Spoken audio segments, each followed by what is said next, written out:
There are 13 principles that separate the person who dreams from the person who achieves. 13 invisible laws that have built fortunes, changed destinies, lifted men from poverty, turned unknown names into legends, and transformed ordinary people into forces the world could no longer ignore. And the dangerous truth is this: most people will live their entire lives without ever mastering even one of them. They will work hard, but without direction. They will wish for success, but without burning desire. They will collect information, but never organize it into power. They will start with excitement, but quit when life demands persistence. They will blame luck, timing, the economy, their past, their family, their education, their circumstances, when in reality the greatest battlefield was never outside of them. It was in the mind. Because success is not an accident. Wealth is not a miracle. Achievement is not reserved for the gifted, the lucky, or the chosen. Success follows principles. It follows laws. It follows patterns of thought, belief, decision, planning, action, and persistence that can be studied, practiced, and mastered by anyone who is willing to pay the price.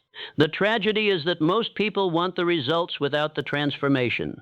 They want the fortune without the discipline. They want confidence before they act. They want certainty before they decide. They want proof before they believe. But every great achievement in history began before there was proof. Edison saw light before the world saw the bulb. Ford saw movement before the world saw the machine. Carnegie saw an empire before the world saw the steel. Lincoln saw purpose before the world saw victory. They were not moved by ordinary thinking.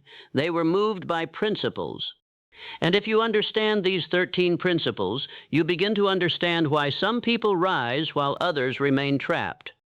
You begin to understand why two people can face the same economy, the same fear, the same rejection, the same temporary defeat, and one becomes stronger while the other becomes smaller.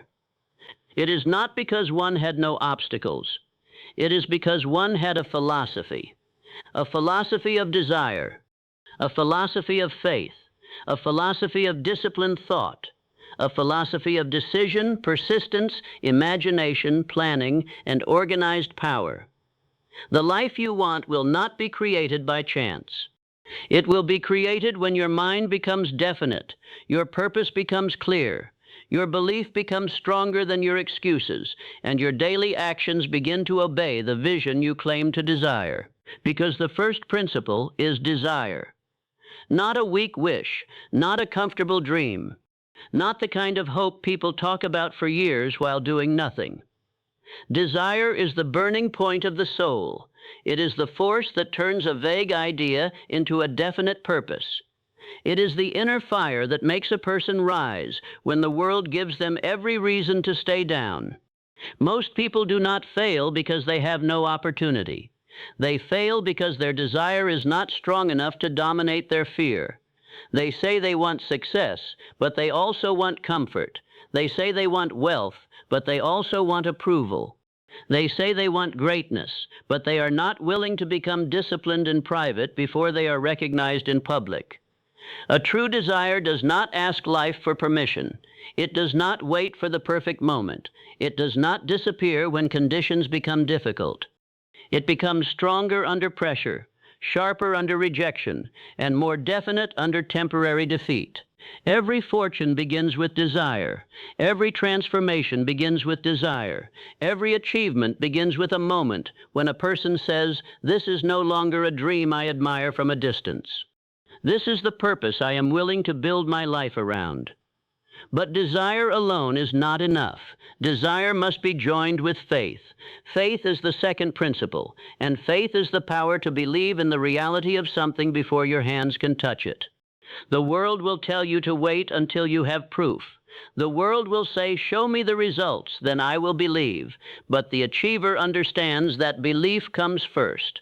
The outer result is only the visible child of an invisible conviction. Faith is not pretending obstacles do not exist. Faith is looking at the obstacles and saying, "You are not greater than the purpose inside me." Faith is not weakness. Faith is command. It is the mental discipline of refusing to let fear become your master. In the modern world, fear is everywhere. It is in the news, in the economy, in comparison, in the endless images of other people's success. Millions wake up every morning and surrender their minds before the day has even begun. They scroll, compare, doubt, and then wonder why their energy feels stolen. They feed the mind with evidence of limitation and expect it to produce courage. But faith must be cultivated. It must be repeated. It must be protected. It must be practiced until the mind begins to accept possibility as normal. A person of faith does not need the entire staircase. He needs the courage to take the next step with conviction. The third principle is autosuggestion. This is where most people lose the war without realizing a battle is taking place. Every day, your mind is being influenced by the words you speak, the images you consume, the fears you repeat, the people you listen to, and the thoughts you allow to return again and again. Autosuggestion is the act of deliberately impressing your dominant aim upon your own subconscious mind. It is not empty repetition. It is emotional command. It is the decision to stop letting the world program your identity and begin programming it yourself. If a person says, "I am not enough," long enough, the mind begins to obey. If a person says, "I always fail," long enough, the mind begins to search for proof. If a person says, "I can never build wealth," the mind quietly closes doors before the hand even reaches for them. But the reverse is also true. When a person repeatedly impresses upon the mind a definite purpose, a clear vision, a burning desire, and a belief that action will create results, the inner world begins to shift. The person begins to notice opportunities that fear once hid. They begin to take action where doubt once froze them. They begin to speak, move, and decide differently. The words you repeat are not harmless. They are instructions. And your life is listening. The fourth principle is specialized knowledge. The world does not reward the person who merely knows many things. It rewards the person who knows the right things, organizes them intelligently, and applies them with purpose. General knowledge may decorate the mind, but specialized knowledge builds the bridge between desire and achievement. Many people confuse information with power. They watch videos, read quotes, save notes, listen to advice, and collect ideas. But knowledge sitting unused is like money buried underground. It has potential, but no movement. It does not produce until it is organized and applied. Specialized knowledge asks a sharper question. What must I learn to reach my definite purpose? The person who wants wealth must learn value, service, sales, leadership, communication, discipline, and the specific skills of his field. The person who wants influence must understand people, emotion, timing, language, and trust. The person who wants freedom must learn how to produce results without constant supervision. The person who wants mastery must become a student long after others stop learning. In the old world, men built fortunes through steel, railroads, invention, publishing, manufacturing, and finance.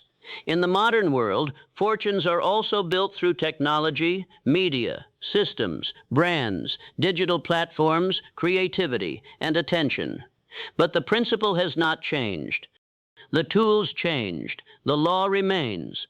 Specialized knowledge, properly used, becomes power. The fifth principle is imagination. Imagination is the workshop where the future is assembled before the world can see it.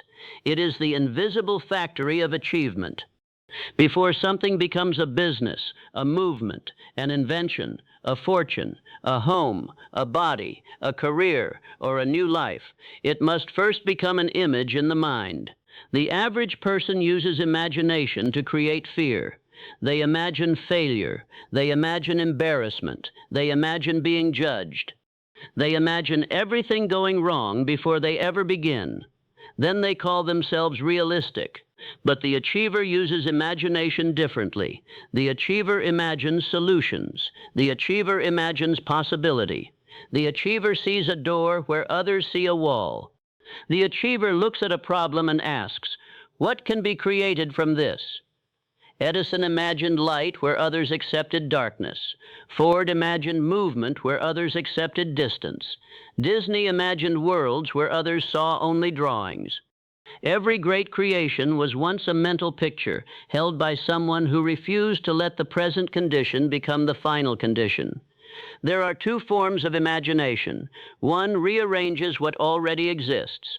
The other reaches beyond what is obvious and brings forth something new.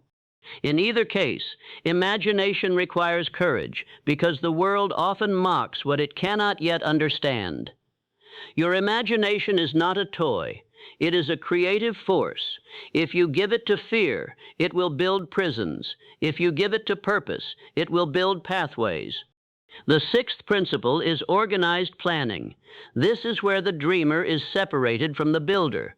A desire without a plan remains a wish. Faith without a plan becomes emotion without structure. Knowledge without a plan becomes scattered intelligence. Imagination without a plan becomes fantasy. The plan is where invisible thought begins to take physical form. Most people do not fail because they have no dream. They fail because they never translate the dream into steps. They speak of a better life, but they do not schedule the work. They speak of wealth, but they do not study money. They speak of freedom, but they do not organize their days. They speak of success, but their actions remain loyal to comfort. Organized planning demands honesty. It asks you to sit down with your purpose and say, what must be done first? What must be learned? Who can help? What must be sacrificed? What habits must be removed? What deadline must be set? What price must be paid? And then it asks you to begin, not when you feel ready, not when the plan is perfect, not when everyone understands. Begin with the best plan you have, and then improve it as reality teaches you. No plan survives unchanged. The successful person expects adjustment. The unsuccessful person treats adjustment as defeat. Temporary failure is not a command to quit. It is feedback. It is instruction. It is the price of refinement. A broken plan does not mean a broken purpose. When the plan fails, build another plan. When that plan fails, build again. Keep the desire. Keep the faith.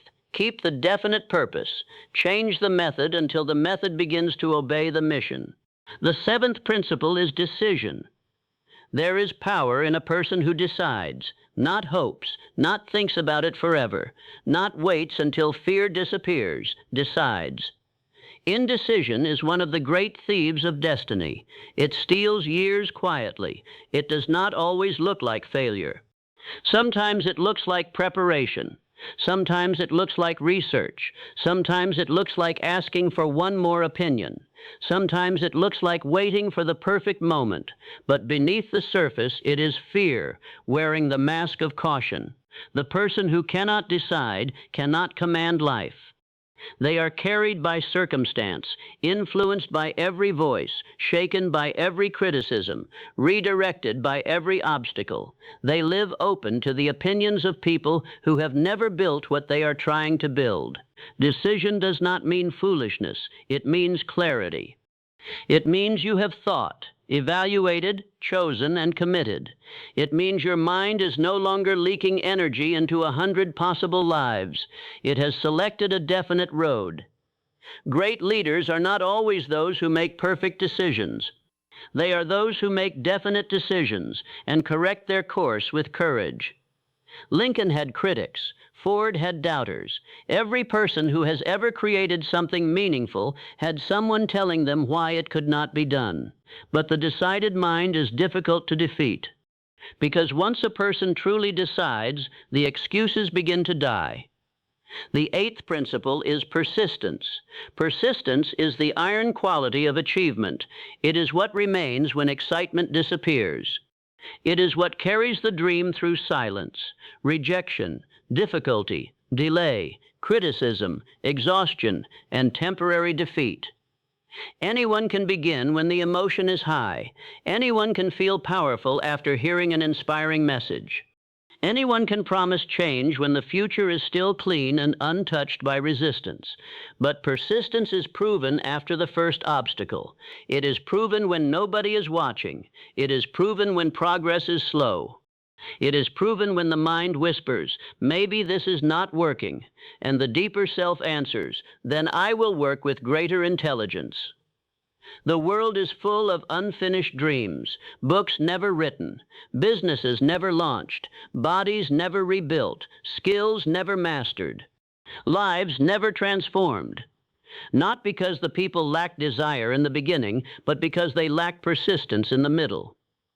Persistence is not blind repetition. It is not doing the same ineffective thing forever. True persistence combines determination with adaptation. It keeps the purpose alive while improving the method. It refuses to surrender the goal, but it remains willing to change the road. The person who persists becomes dangerous to failure. Failure can defeat the casual. Failure can discourage the weak. Failure can embarrass the proud. But failure does not know what to do with the person who learns, adjusts, rises, and continues. The ninth principle is the master mind. No great achievement is built by one mind alone. Behind every fortune, every movement, every invention, every empire, there is usually a union of minds working in harmony toward a definite purpose. The mastermind is not merely having friends. It is not being surrounded by people. It is not noise, popularity, or approval. It is the organized cooperation of minds aligned by purpose, trust, and contribution.